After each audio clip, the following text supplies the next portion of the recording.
Nessa série de vídeos, nós vamos falar sobre papéis temáticos. Papéis temáticos são as funções semânticas expressas pelos argumentos da sentença, pelas expressões nominais que funcionam como argumentos. Para entender essa noção, então a gente precisa entender a diferença entre predicadores e argumentos.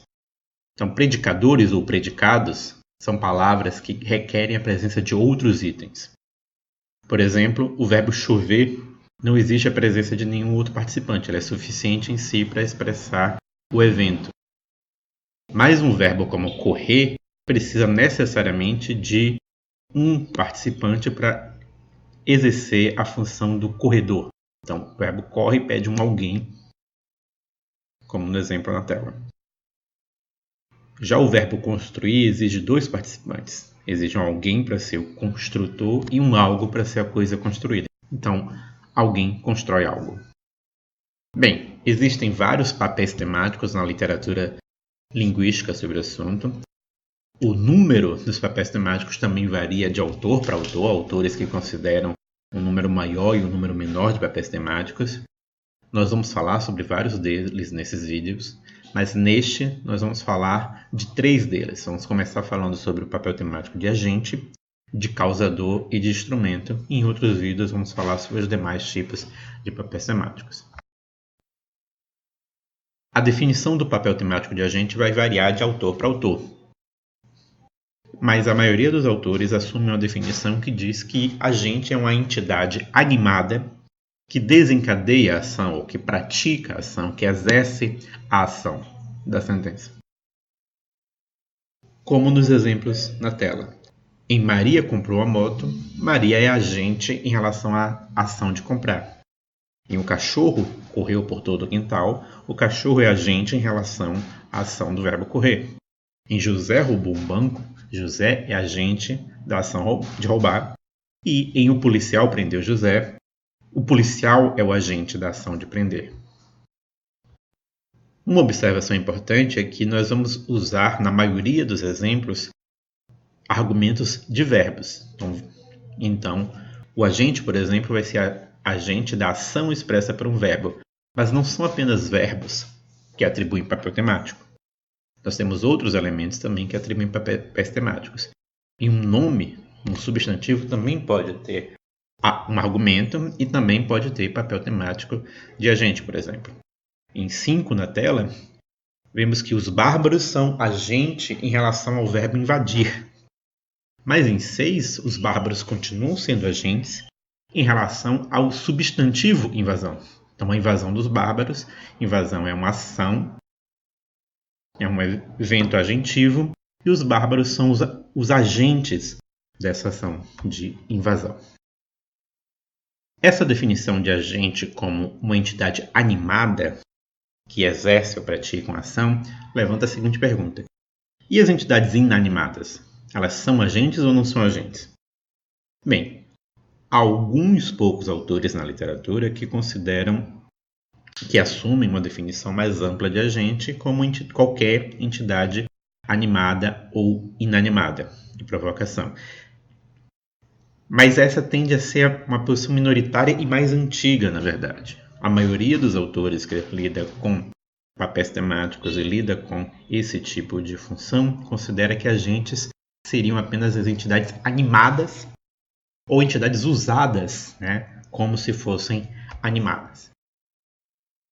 Então, no caso de várias entidades inanimadas que desencadeiam ou provocam ação, nós não teríamos agentes, nós teríamos causas ou causadores. Nos exemplos na tela, o cozinheiro derreteu a manteiga, tem o cozinheiro como agente, mas o calor derreteu a manteiga, tem o calor como causador, não como agente. Em João matou Pedro, João seria o agente, mas em o câncer matou Pedro, o câncer seria uma causa ou um causador, não um agente, porque não é uma entidade animada. Da mesma maneira, em o vizinho destruiu aquele carro, o vizinho é agente, mas em a ferrugem destruiu aquele carro, a ferrugem seria o causador. Em José abriu a porta, José é o agente, mas em o vento abriu a porta, o vento é causador da ação de abrir a porta.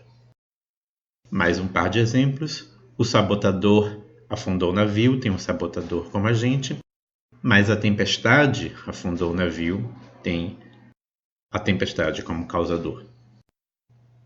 Mas agora é preciso uma observação.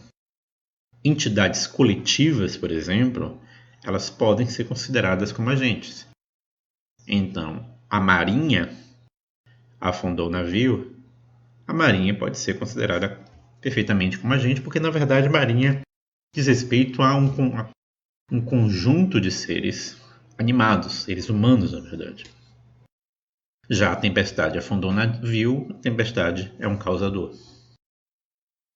Outra observação importante é que em usos ficcionais, em que coisas inanimadas são usadas como se fossem animadas, nós temos claramente casos de agentes. Então, as árvores atacaram Isengard.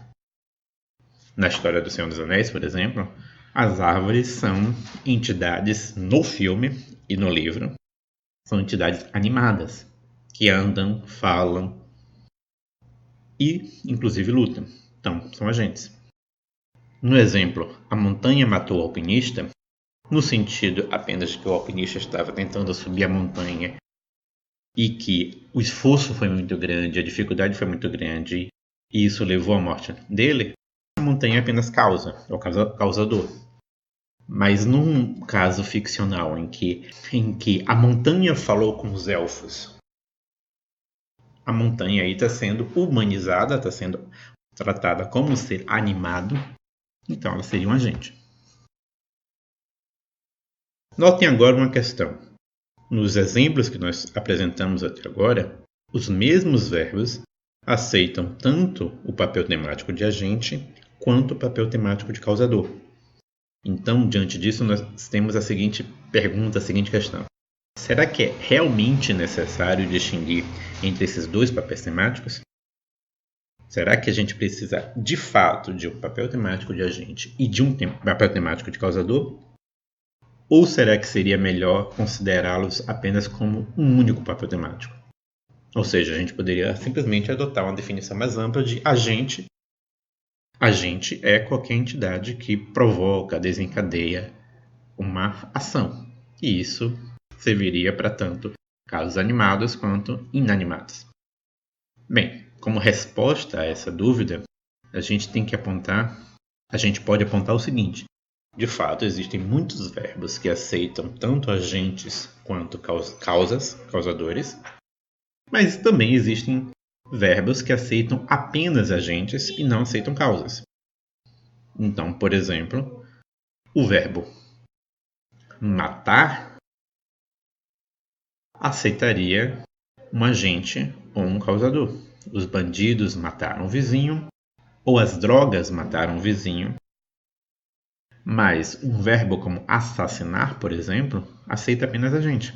Os bandidos assassinaram o vizinho, é uma boa sentença, mas as drogas assassinaram o vizinho, é uma sentença anômala. Assassinar pede um agente, uma entidade animada como praticante da ação, não uma causa. Da mesma maneira, um verbo como demitir vai pedir um praticante animado. Então, João demitiu Pedro, é uma boa sentença. A empresa demitiu Pedro, é uma boa sentença. Mas a crise econômica demitiu Pedro não é uma sentença muito boa, é uma sentença anômala. O terceiro papel temático sobre o qual eu gostaria de falar nesse vídeo é o papel temático de instrumento. E a definição dele é a entidade utilizada por outra para realizar uma ação. Então, uma sentença como João abriu a porta com um pé de cabra é um instrumento utilizado para realizar essa ação.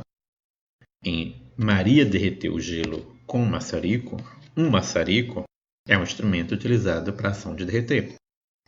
E Jorge acionou a bomba com o celular é o instrumento usado para a ação de acionar a bomba. Algumas observações sobre o papel de instrumento. Tipicamente, os instrumentos são introduzidos pela preposição com. Eles são argumentos, então, dessa preposição. Essa preposição é que atribui ao sintagma nominal a função de instrumento. Em relação ao restante da sentença, o instrumento é um adjunto. Então, nos exemplos anteriores, o sintagma preposicionado com a preposição com era adjunto em relação aos verbos. E a terceira observação é o seguinte: instrumentos podem concorrer na sentença com agentes. Todos os exemplos anteriores tinham instrumentos aparecendo na sentença junto com a presença de um agente. E isso é importante para a questão anterior que nós levantamos, porque essa é mais uma diferença entre agentes e causadores. Tipicamente, instrumentos podem ocorrer com agentes, mas não ocorrem com causadores, ou pelo menos estão muito mais difíceis de ocorrer com causadores. Nos exemplos na tela, João abriu a porta, pode receber um instrumento com pé de cabra. Mas uma sentença como o vento abriu a porta, que tem um causador e não um agente, fica anômala se nós acrescentarmos com pé de cabra. O vento abriu a porta com pé de cabra é uma sentença ruim. Mais alguns exemplos. Então, Maria derreteu o gelo, em que nós temos um agente, nós podemos acrescentar um instrumento e ter Maria derreteu o gelo com maçarico. Mas na sentença, o calor derreteu o gelo, em que nós temos um causador, se nós acrescentarmos um instrumento, a sentença fica anômala. O calor derreteu o gelo com maçarico é uma sentença ruim. Então essa é mais uma diferença entre agente e causador que justifica a diferenciação desses dois papéis temáticos.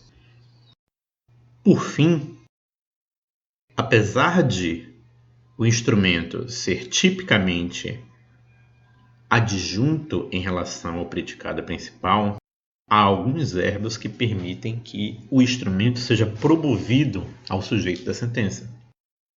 Então, o verbo abrir, por exemplo, permite João abriu a porta com o pé de cabra, mas também permite que esse instrumento se torne o sujeito da sentença em o pé de cabra abriu a porta. O verbo derreter permite Maria derreteu o gelo com maçarico, mas também permite o maçarico derreter o gelo, em que o instrumento utilizado por um agente passa a ser usado como se fosse o sujeito da sentença. Em suma, nós vimos então que agentes seriam entidades animadas que desencadeiam ou provocam a ação. Causadores são entidades inanimadas que desencadeiam a ação.